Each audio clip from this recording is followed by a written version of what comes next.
চা বসিয়ে দিয়েও মাত্র 10 মিনিটে এই রেসিপিটা তৈরি করে ফেলতে পারবেন। এত মুচমুচে চার সঙ্গে ভিজিয়ে খেলে কিন্তু অনেক বেশি মজা লাগে। মাত্র 2-1টা উপকরণ লাগবে এই রেসিপিটা তৈরি করতে। এয়ারটাইট বক্সে ভরে রেখে দিলেও 1 মাস পর্যন্ত সংরক্ষণ করেও খেতে পারবেন এই রেসিপিটা। ছোট থেকে বড় সবাই কিন্তু এই রেসিপিটা অনেক বেশি পছন্দ করবে। তো হ্যালো এভরিওয়ান, আসসালামু আলাইকুম। স্বাগত জানাচ্ছি নতুন আরও একটি রেসিপি দেখার জন্য। আজকের রেসিপিতে তৈরি করছি মুচমুচে বিস্কিট রেসিপি। তো এই বিস্কিটটা তৈরি করার জন্য আমি এইখানে প্রথমে 1/4 কাপ পরিমাণ চিনি নিয়ে নিয়েছি। বিস্কিটে যারা চিনিতে একটু কম খেতে ভালোবাসেন তারা কিন্তু চিনিটা আরেকটু কমিয়েও দিতে পারেন। তো আমি এখানে 2টা এলাচ দিয়ে দিয়েছি, এতে করে বিস্কিটের ফ্লেভারটা অনেক বেশি ভালো আসবে। আমার কাছে যেহেতু গুঁড়া এলাচ ছিল না, সেজন্য এখানে আমি আস্ত এলাচ দিয়ে দিয়েছি। এবার চিনির সঙ্গে এলাচটাকেও খুব সুন্দর করে ব্লেন্ড করে নিয়ে এসেছি। এবার বাটিতে চিনিটাকে আমি ঢেলে নিচ্ছি। দেখতেই পাচ্ছেন চিনিটা কিন্তু একদমই পাউডার হয়ে গিয়েছে। এই পর্যায়ে আমি এখানে 2টা ডিম ভেঙে দিয়ে দিচ্ছি। ডিমগুলো খুবই ছোট ছোট সাইজের। এবার এই ডিমগুলোর সাথে আমি এখানে অল্প পরিমাণে একটু লবণ দিয়ে দিচ্ছি।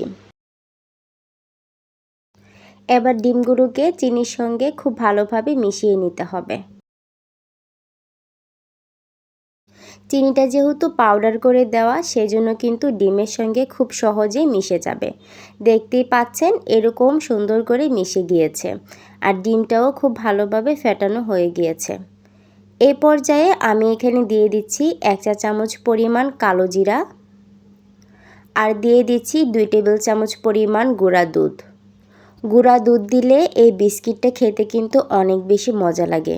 তো অবশ্যই গুঁড়া দুধটা দেওয়া ট্রাই করবেন। এই পর্যায়ে সবগুলো উপকরণকে আমি ডিমের সঙ্গে খুব ভালোভাবে মিশিয়ে নিচ্ছি। সবগুলো উপকরণ খুব ভালোভাবে মেশানো হয়ে গেলে এই পর্যায়ে আমি এখানে আটা ব্যবহার করছি। আটা দিলে এই বিস্কিটটা খেতে অনেক বেশি মজা হয়। তো আমি এখানে 2 কাপ পরিমাণ আটা নিয়েছি। তো আমি প্রায় 1.5 কাপ পরিমাণ আটা এখানে প্রথমেই দিয়ে দিব।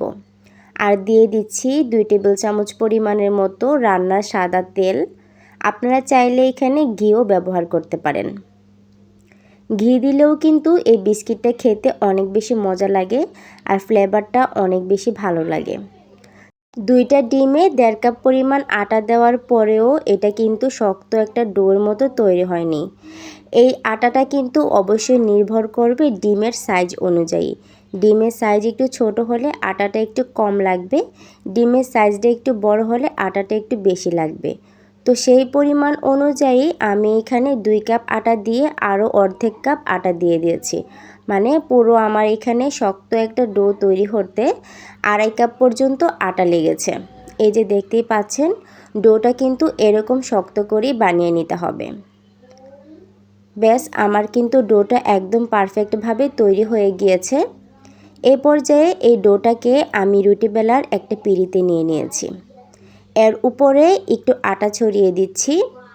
তারপর আমি একটা বেলনের সাহায্যে এটাকে রুটি বেলে নিব। খুব সুন্দর করে রুটিটা বেলে নিতে হবে। রুটিটা কিন্তু একটু মোটা থাকবে। এই যে দেখতেই পাচ্ছেন আমার এখানে খাড়ের থেকে বের হয়ে যাচ্ছে, সেজন্য আমি এটাকে 2 ভাগ করে কেটে একটা অংশ রেখে দিব, অপর অংশটা দিয়ে বিস্কিট তৈরি করে নিব, যেহেতু ডোটা একটু বেশি সেজন্য। তো এই পর্যায়ে অর্ধেকটা ডো নিয়ে আমি আবারও একটু আটা ছড়িয়ে দিয়েছি 2 পাশেই সুন্দর করে লাগিয়ে।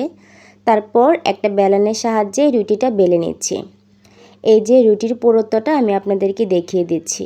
সেম এভাবে করে একটু মোটা করে একটা রুটি বানিয়ে নিতে হবে। তারপর উপর থেকে একটু ছোট্ট ডিজাইনের জন্য আমি একটা কাঁটা চামচের সাহায্যে এভাবে করে একটু ছিদ্র ছিদ্র করে দিচ্ছি। এটা অপশনাল, আপনারা চাইলে এটা করতেও পারেন অথবা একদম সমান্তরালও বানাতে পারেন। তো আমি এখানে 1 ভাগের ভিতরে এভাবে করে ছিদ্র করেছি, আর অপর আরেকটা ভাগ যে ছিল ওইটাতে আর ছিদ্র করিনি, 2 ভাবে করেই তৈরি করেছি। তারপর আমি একটা মেজারমেন্ট কাপ নিয়ে নিয়েছি, এটা আমার 1/2 কাপ। তো তো হাফ কাপের এভাবে করে প্রথমে একটু কেটে নিয়ে তারপরে এইভাবে চাঁদ আকৃতিতে করে নিয়েছি। আপনারা চাইলে এখানে যে কোনো শেপ দিতে পারেন। দেখতে শেপটা কত সুন্দর লাগছে তাই না? কত ইজি তাই না এই রেসিপিটা তৈরি করা। আর একদমই সোজা, খুব অল্প সময়ের ভিতরে এই রেসিপিটা তৈরি হয়ে যায়। আশা করছি বাসায় আপনারা একবার হলেও এই রেসিপিটা ট্রাই করবেন। দেখতে যেমন সুন্দর, খেতেও কিন্তু অনেক বেশি মজা, আর অনেক দিন সংরক্ষণ করেও খেতে পারবেন। বাসায় যেই কাউকে এই রেসিপিটা তৈরি করে খাওয়ালে সে কিন্তু আপনার প্রতি ফিদা হয়ে যাবে যে এত সুন্দর আর এত মজার বিস্কিট কিভাবে তৈরি হয়। আচ্ছা, দেখতেই পাচ্ছেন আমার 2 প্লেট এভাবে করেই তৈরি করে নিয়েছি। একটাতে ছিদ্রযুক্ত আর অপরটাতে ছিদ্র করিনি। তারপর চুলায় একটা প্যান বসিয়ে দিয়েছি আর চুলার আঁচটা একদমই লোতে রেখেছি। তেলটাও কিন্তু বেশি গরম করা যাবে না। তেলটা যখন হালকা গরম থাকবে তখনই কিন্তু এই বিস্কিটগুলো দিয়ে দিতে হবে। আর তেলের আঁচটা কিন্তু একদমই লোতে রাখতে হবে, তত বেশি বাড়িয়ে দেওয়া যাবে না। এতে করে উপর থেকে পুড়ে যাবে আর ভিতর থেকে কিন্তু বিস্কিটগুলো মুচমুচে হবে না, খাস্তা হবে না। আর কিছুক্ষণ পর এগুলোকে উল্টে দিতে হবে। তখন দেখা যাবে এগুলো তেল থেকে উপরে একটু ভেসে আসবে। আর এপাশ ওপাশ 2 পাশ করে একটু ভালো করে কালার নিয়ে আসতে হবে। একটু সময় নিয়ে ভাজতে হবে, 7-8 মিনিটের মতো একটু সময় নিয়ে ভাজবেন। এতে করে দেখবেন বিস্কিটগুলো ভিতর থেকে যেমন মুচমুচে হয়েছে, বাহির থেকেও কালারটা অনেক বেশি সুন্দর আসবে। আর এগুলো কিন্তু যখন তেলে থাকবে তখন মনে হবে যে একটু নরম নরম। যখন নামিয়ে নেবেন মুচমুচে করে ভেজে, তখনও দেখা যাবে যে একটু নরম নরম। তারপর নামিয়ে কিছুক্ষণ রেখে দিলেই দেখবেন যে একেবারে মুচমুচে হয়ে গিয়েছে। এই যে আমি তেল থেকে নামিয়ে নিচ্ছি, এখনও কিন্তু এটা মনে হচ্ছে যে একটু নরম নরম, কিন্তু যখন একটু ঠান্ডা হয়ে যাবে তখন কিন্তু এটা অনেকটাই মুচমুচে হয়ে যাবে।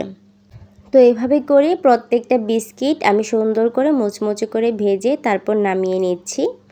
আপনারা এভাবে সুন্দর করে ভেজে নেবেন। তো আমার এক ধাপ হয়ে গেলে অপর ধাপও আমি এভাবে করে দিয়ে দিচ্ছি। চুলার আঁচটা কিন্তু দ্বিতীয় ধাপের সময় কিছুক্ষণ অফ করে রাখবেন, যেহেতু তেলটা একদম এখন হিটে আছে সেজন্য। তারপর এভাবে করে 2 ধাপে বানিয়ে নিয়ে আসলাম, দেখতেই পাচ্ছেন। এবার আমি একটা বাটিতে নিয়ে আপনাদেরকে একটু ভেঙে দেখাবো কতটা মুচমুচে আর দেখতেও কতটা সুন্দর লাগছে তাই না? আশা করছি আপনারা বাসায় যদি এই রেসিপি বানান আপনাদের কাছেও খেয়েও অনেক ভালো লাগবে আর দেখতেও অনেক বেশি ভালো লাগবে। আর এগুলাকে যদি এয়ারটাইট বক্সে ভরে রেখে দেন 1 মাস পর্যন্ত কিন্তু সংরক্ষণ করেও খেতে পারবেন। একদমই মুচমুচে থাকবে, কোনো সমস্যা হবে না, নষ্টও হবে না। আর আমি আপনাদেরকে যে ভেঙেও দেখিয়ে দিচ্ছি ভিতরটা কত সুন্দর মুচমুচে হয়েছে। বাহির থেকে যেমন কালারটা সুন্দর এসেছে, ভিতর থেকেও কিন্তু অনেক মুচমুচে হয়েছে। তো আশা করছি আমার আজকের ভিডিও আপনাদের কাছে অনেক বেশি ভালো লেগেছে। যদি ভিডিও ভালো লাগে অবশ্যই আমার চ্যানেলটিকে সাবস্ক্রাইব করবেন। আর যারা আমার পেজ থেকে ভিডিওটি দেখছেন অবশ্যই আমার পেজটাকে ফলো করে যাবেন। তো আজকের মতো আমার ছোট্ট ভিডিওটি থেকে এখানেই বিদায় নিচ্ছি। আল্লাহ হাফিজ, আসসালামু আলাইকুম।